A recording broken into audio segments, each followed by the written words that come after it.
இந்த கோயிலோட ஹிஸ்ட்ரி பயங்கரமான ஒரு மிஸ்ட்ரியாக தான் இருக்குது. கன்ஃபார்மாக நீங்கள் வந்து இந்த கோயிலை வந்து பார்த்துட்டு சிவபெருமாள் ஆசீர்வாதம் எல்லாமே வாங்க. ஒரு கோயிலோட வரலாறு என்ன பார்த்தீங்கன்னு வச்சுங்களேன், யானையை பிளந்து உத்திரதாண்டம் ஆடி இருக்காரு. அதை பாருங்க. என்ன அப்படி விஷயம் அப்படின்னு பார்த்தீங்கன்னா, 48,000 ரிஷிகள் வந்துட்டு இங்கே வந்து எனக்கு தவகத்துக்கு ஒரு இடம் வேணும் அப்படின்னு வந்து சிவபெருமாள்கிட்ட கேட்கும் போதுட்டு, அதுக்கு வந்து பிரம்மர்கிட்ட கேட்கும் போது பிரம்மர் வந்து சிவபெருமாள்கிட்ட கேட்கும் போது இந்த இடம் தான் வந்து சூஸ் பண்ணி கொடுத்துருக்காகவும் இல்லை வீரட்டேஸ்வரர் இப்படிதான் இதெல்லாம் வந்து ஒரு சலைங்கெல்லாம் பாருங்களாங்க கட்டி வச்சிருக்கிறத. அப்பா ஒரு சலைக்கும் வந்து ஒரு வரலாறு இருக்கும் போல. ஃபுல்லா அதாங்க இருக்கு. வாங்க எவ்வளோ போய் பார்த்துட்டு வரலாம் எப்படி இருக்குன்ட்டு. கோயில வரலாறும் சொல்றோம் அப்படியே.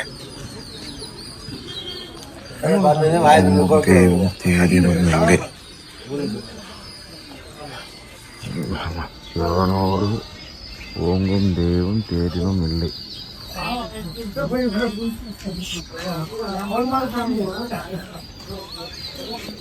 உள்ள போய் பார்ப்போம். சரி ஃபிஷ்ஷாதான்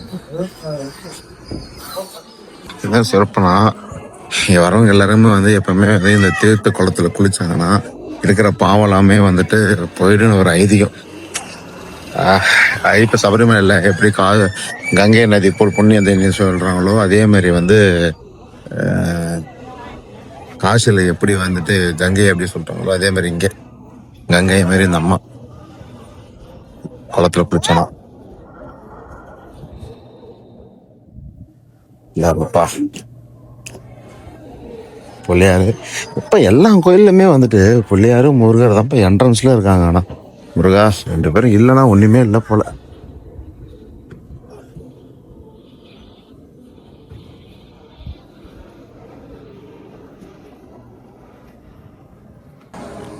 சொன்ன பார்த்தீங்களா, 48 ரிஷிகளை வந்துட்டு தவம் செய்யறதுக்கு ஒரு இடம் வேணும்னு சொன்ன ஒரே இடம் இந்த கோயிலோட சிறப்பு. அதுக்கப்புறம் வந்து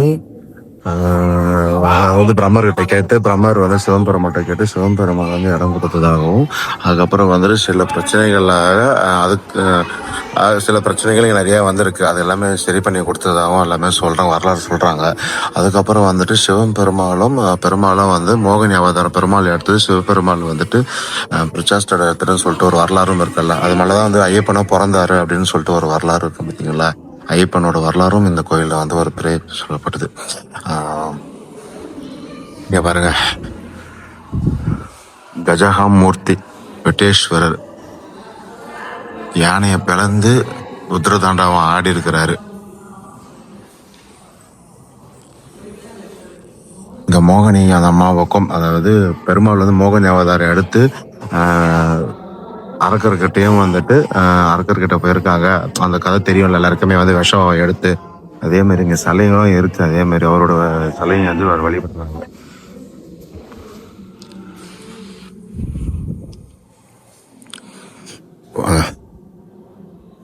இந்த கோயிலுக்கு வந்து இவர் வழிபட்டோம் அப்படின்னா நம்மள இருக்கிற பிரச்சனைகளை வந்து எல்லா பிரச்சனையும் சீக்கிரமாகவே தீர்ந்துடும் அப்படிதான் சொல்றாங்க. அவர் ஐயப்பனோட கதையும் இந்த கோயிலுக்கு வந்து ஒரு ஒரு லிங்க் இருக்கு. மோகினி அவதாரமா இருந்து ஐயப்பன் வந்து பிறந்திருக்காரு அப்படின்னு சொன்னல, அந்த கதை தான்.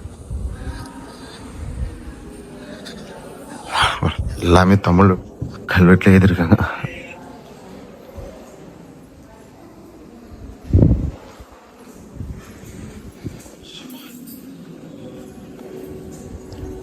கோயிலோட சிறப்பு வந்துட்டு முழுக்க அந்த ஒரு பெயிண்டிங் மூலமாக போய் சில கதைங்களே சொல்லியிருக்காங்க. நீங்களாம் வந்தீங்கன்னா ஃபுல்லாக வந்து சூப்பராக சொல்லியிருக்காங்க. வந்தீங்கன்னா கன்ஃபார்மாக இதெல்லாம் பார்த்து தெரிஞ்சுக்கிங்க.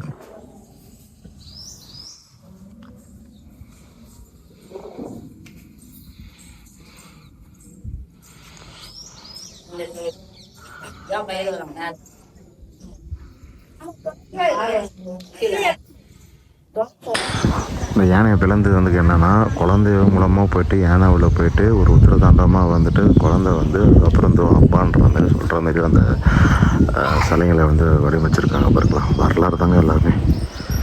சிவபெருமாளே கண்டிப்பாக வந்தீங்கன்னா இந்த கோயிலோட லொக்கேஷனும் சேர்த்து நான் கீழே கொடுக்குறேன். 42 கோயிலோட லொக்கேஷன்ஸு எங்கெங்கே இருக்குன்னு அப்படின்னு சொல்லிட்டு டிஸ்கிரிப்ஷன் எல்லாமே கொடுக்குறேங்க. தயவு சேர்ந்து எல்லோரும் வந்து கண்டிப்பாக வந்து பார்த்துட்டு சிவனோட அருளும் அம்பாலோட அருளும் கண்டிப்பாக பார்த்துட்டு போங்க. அம்பாள் ஆசீர்வாதமும் கண்டிப்பாக எல்லாருக்குமே கிடைக்கும். வாங்க நம்ம ஆர்த்துக்குள்ளே போய் பார்க்கலாம். நமச்சிவாய.